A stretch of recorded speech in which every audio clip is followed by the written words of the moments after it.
Every community in The Walking Dead collapses for the exact same reason. Herschel's farm had a working well, livestock, and open fields, yet a single herd in the Season 2 finale forced everyone out in one night. 50,000 people, or 15, the ending looks the same. That's why today I'm ranking all 12 major communities by how fast each one would fall and what actually breaks first, starting with the group that had every resource except the one that would have kept them alive: Green Family Farm.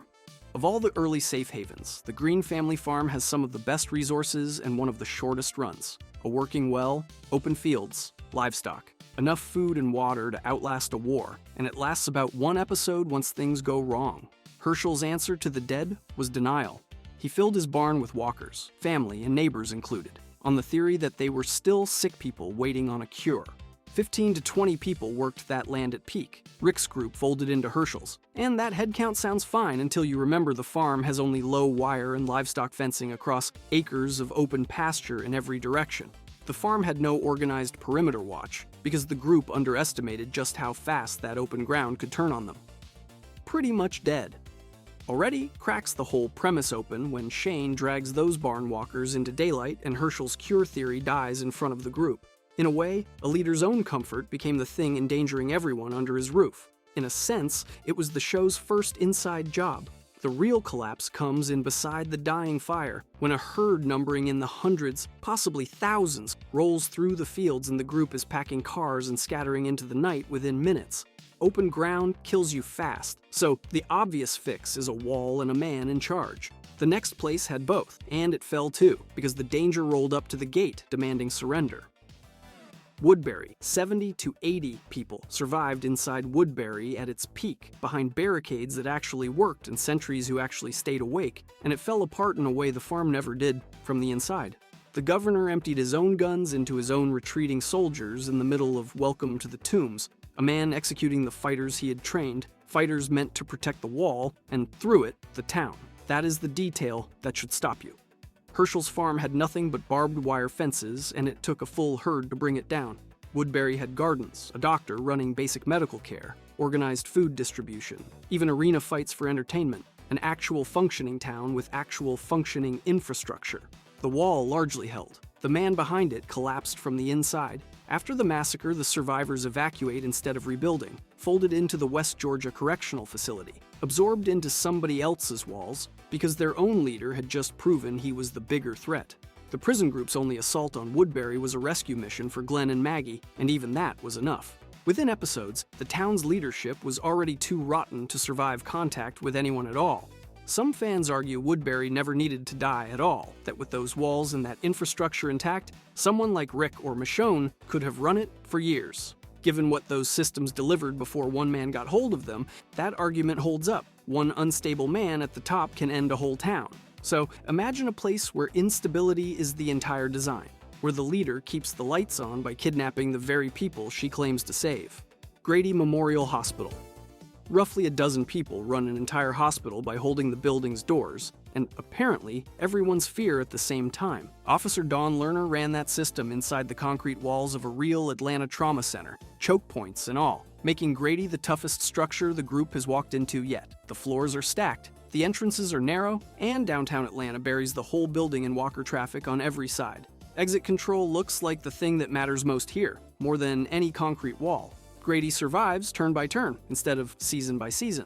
Officers run kidnapping missions dressed up as rescues, dragging strangers off the street and putting them to work as forced labor or trading them for supplies. Roughly a dozen officers hold the whole operation together, patients included, and every one of them answers to Dawn alone.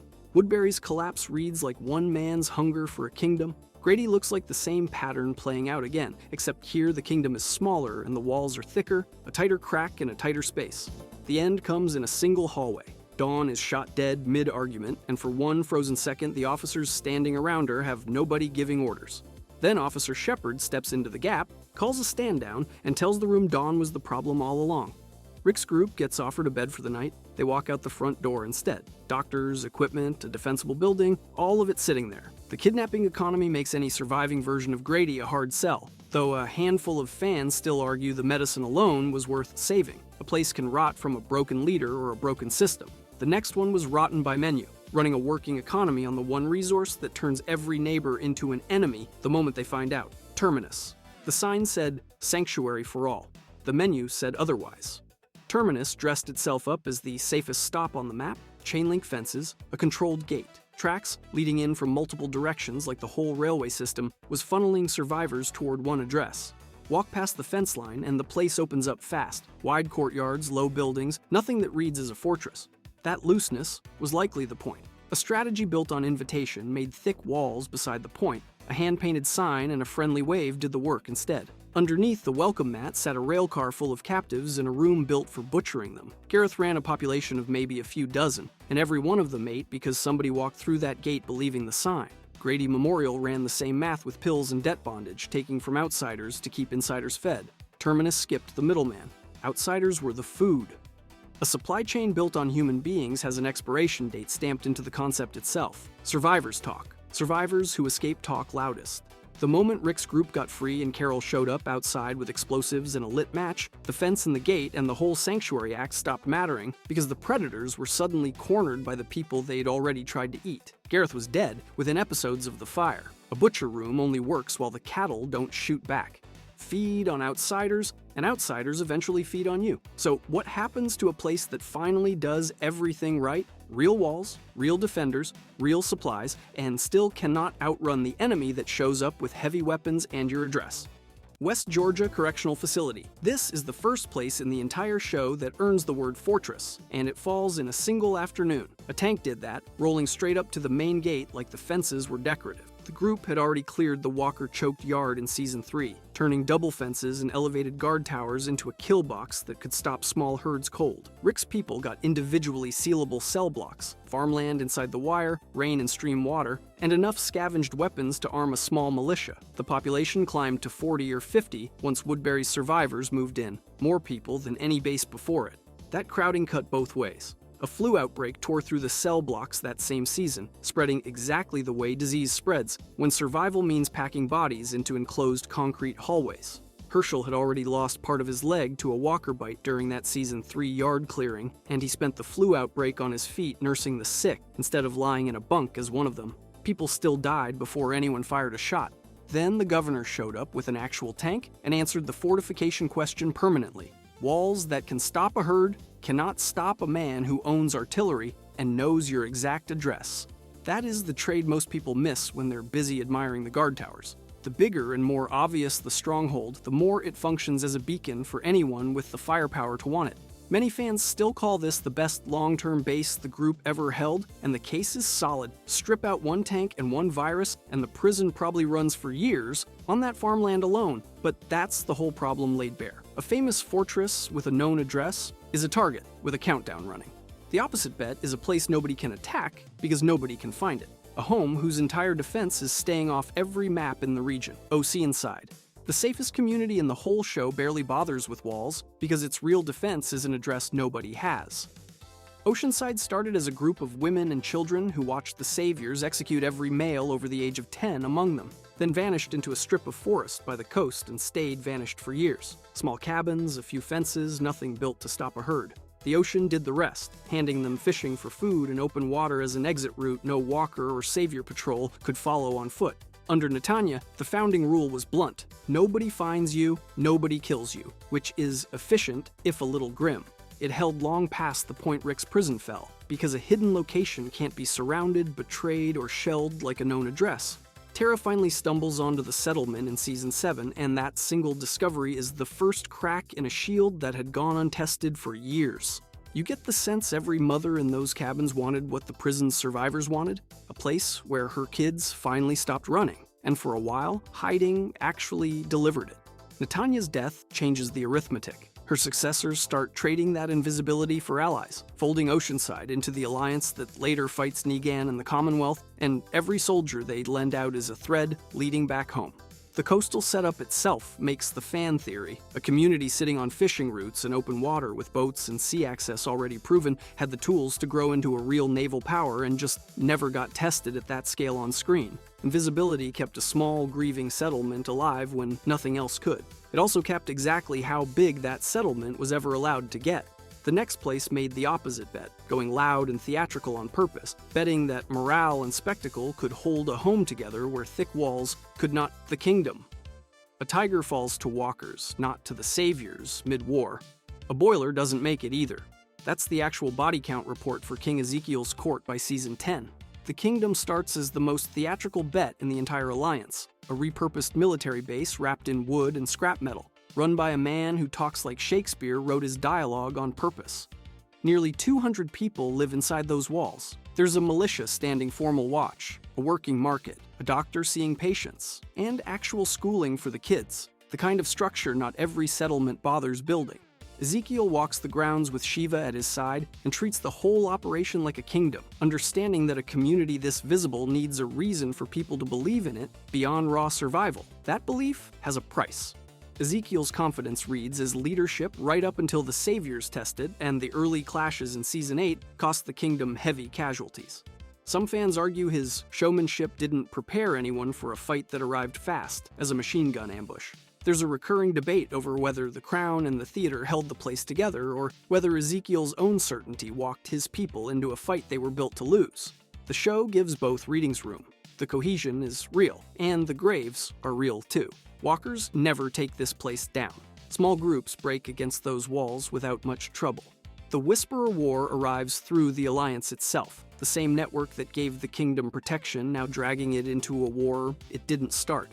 Underneath it all, the pipes are already failing, the boilers dying, the water turning against the people drinking it, until the fair massacre finishes what age and neglect started.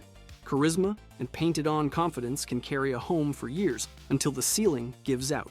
The next group threw out charm entirely and built walls out of literal garbage, betting that being unpleasant and unpredictable was worth more than being loved. The Scavengers. Stack enough garbage high enough and it becomes better architecture than most of the concrete bunkers this series has tried. The junkyard walls rise in jagged, irregular tiers, scrap metal and compacted trash piled so high and so unevenly that walkers simply cannot climb them. Dozens of people live inside, and they treat the whole compound like a puzzle box, repositioning through the junk piles and using the vertical terrain to choke every entry point down to one narrow path. Against walkers, against small raiding parties, it is one of the tightest defensive setups anyone builds in this story. The fortress runs entirely on scavenging. Every can, every scrap of usable gear comes from picking through the dead suburbs and strip malls around them, and that habit threatens to weaken the compound the moment those shelves go empty. Call it the narrator's read, but it looks like the same fracture the kingdom carried inside its own morale, just wearing different clothes. A group held together by something finite, with somebody eventually forced to decide what happens when it runs out. Jadis decides for everyone. She trades Rick's alliance to the Saviors mid-conflict for a better position, and the Saviors eventually slaughter the Scavengers after another deal goes sideways, leaving her the lone survivor before she later joins the CRM. Dozens of people who wanted something this show's groups keep chasing in one form or another. A gate that keeps their kids alive, get wiped out before their leader ever reaches that bigger table. Fans point to her CRM ties as evidence the junkyard was really just a recruitment stop she was running the whole time. Nothing in the record spells that out directly, but follow her pattern and the reach lands close to home. A home dies fast when the one in charge has no stake in it. Now scale that up to hundreds of fighters ruled by a man who keeps them in line with a barbed wire bat, and ask what happens the day the people paying his tribute decide to stop. The Sanctuary. A ring of chained walkers surrounds the entire compound, and it works so well nobody inside ever has to think about starving to death instead. That moat is the most intimidating defense in the whole show, rows of undead staked to the ground like a hedge that bites. Hundreds of fighters and workers run supply lines to outposts across the region, and Negan sits at the center collecting tribute like a landlord with a bat. The hilltop, the junkyard crew, entire settlements, all of them pay in food, weapons, or labor on a schedule, or the visits get personal. The walls hold against small herds, and the elevated catwalks give shooters clean lines on anything medium-sized that wanders in. For a while, the Sanctuary looks like the closest thing the apocalypse has produced to an actual empire, the kind of place even Negan's allies like Jadis kept at arm's length. Standing on its own turns out to be exactly the problem. Look at the one thing every self-sufficient community treats as sacred, and the Sanctuary barely has it. Crops inside the compound are minimal, and the stockpiles feeding hundreds of people come from outside, hauled in by force from towns that hate every truck that pulls up. Rick's alliance skips the walls entirely and lures a massive herd to box the whole facility in during Season 8. and the moat built to protect the saviors traps them instead with the people they'd been starving for months. Negan goes to prison. The tribute stops. Crops fail, morale collapses, and by season 9, the building that once commanded an army sits mostly empty. Proof that terror works right up until the people paying it decide to stop. An empire that eats its neighbors starves the moment they revolt. The next community bet on the opposite deal, feeding everyone from its own fields, and still got torn apart, because being the region's breadbasket paints a target on you that farming can never defend. Hilltop Colony, the community that feeds the Alliance, can't feed itself out of a crisis. Hilltop grows food for the regional alliance, hundreds of acres of crops and livestock rolling out below the Barrington House, and that abundance is exactly why it keeps ending up on fire. A mansion on a hill sounds like the safest real estate in Virginia. Height, walls, sightlines for miles. What that geography can't fix is who's standing in the mansion giving orders. Gregory runs Hilltop for years, and he runs it the way a man runs a business he's actively trying to sell to arsonists. He hands Negan a name to save his own skin. He panics his way through negotiations with the saviors, and the colony survives him more than it thrives under him. Maggie eventually takes over, competent and hard, proof the position was never the problem. The revolving door keeps spinning anyway. Jesus, then Tara, leadership churning through Hilltop like nobody in Virginia trusts the job for long. Remember Alexandria's crime problem, the neighbors who tore each other apart before a single walker got involved. Hilltop skips that particular rot and finds a different one. It becomes the region's pantry, which makes it the region's target. The saviors extort it. Then Alpha's horde and Beta's army finish the job during the Whisperer War. Gates torn open, homes burned, a community that fed hundreds reduced to survivors picking through ash. Strip away the crops and the livestock, and there's a document real infrastructure would need, and Hilltop never has one. An actual hospital. Bad flu season, a bad harvest, one more siege, and there's nothing behind the wall to absorb it. Feeding the Alliance makes you a target in every war you're anywhere near. So, the safest bet left is a place that already had running water before the dead ever walked, asking nothing of anyone, powered and paved before the world ended instead of after.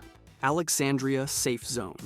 Alexandria should have died in Season 6, buried under the same herd that could have overrun any settlement, and it walked away instead. A watchtower collapses onto a wall section already damaged by an earlier attack. The horn blares, the herd turns, and hundreds of walkers pour through streets built for jogging strollers. That breach in No Way Out is as bad as anything that ended Herschel's farm or the prison's fences. The difference is what happens next. 30 to 40 original residents grow into the hundreds, packed behind steel walls built during the initial outbreak. Running water still flows, solar panels still charge, a pantry system still rations food on schedule, and Denise, then Sadiq, keep a working medical operation running out of a house that used to have a mortgage. This is the same wish list so many communities chased and never caught. Alexandria just got the contractor who actually delivered. Deanna Monroe starts it as a democracy with a clipboard. Optimistic and underprepared. She dies. Leadership doesn't collapse into one crown the way it does in so many other places on this list. It splits between Rick and Michonne, then widens further into a council, spreading the target across more than one person's chest. The saviors come for it. The whisperers come for it. Both wars leave scars, evacuations, funerals. Alexandria still stands in the finale. Lights on, gates shut, nobody's farm burned to ash for good. Compare that to Hilltop, whose crops fed the allied communities and made everyone want a piece of it. Alexandria had more to protect and protected it anyway. A strong case can be made that it survived because it stopped resting its whole existence on one wall or one name at the top. One town may have survived because it refused to let any single person or single wall hold it all up. So picture the largest city left standing with a real army and old ranks rebuilt on purpose, and ask which of those two designs was actually the fortress. The Commonwealth. 50,000 people live behind these walls, and the thing that finally kills them is a lottery ticket handed out at birth. The Commonwealth is a nation. Shops, restaurants, a working stock exchange, stadiums hosting actual events, a standing army and matching riot gear. This is Ohio rebuilt at the scale of a real city, with diversified production deep enough to arm soldiers and stock a farmer's market on the same afternoon. Pamela Milton runs it like an actual governor, and she brought back something the apocalypse briefly deleted: class. Workers in one district, the wealthy in another. Status decided by who your family was before the world ended. Alexandria carved out 5 acres and shared the workload. The Commonwealth carved out an entire metro area and handed the good half to people who already had the good half. The math should make this the safest place in the entire show. Enormous walls, massive stockpiles, a trained military capable of marching on another settlement and starting a war, which is exactly what happens when it collides with Alexandria's coalition. Rick's people won a graveyard shift with rebar and nail bombs.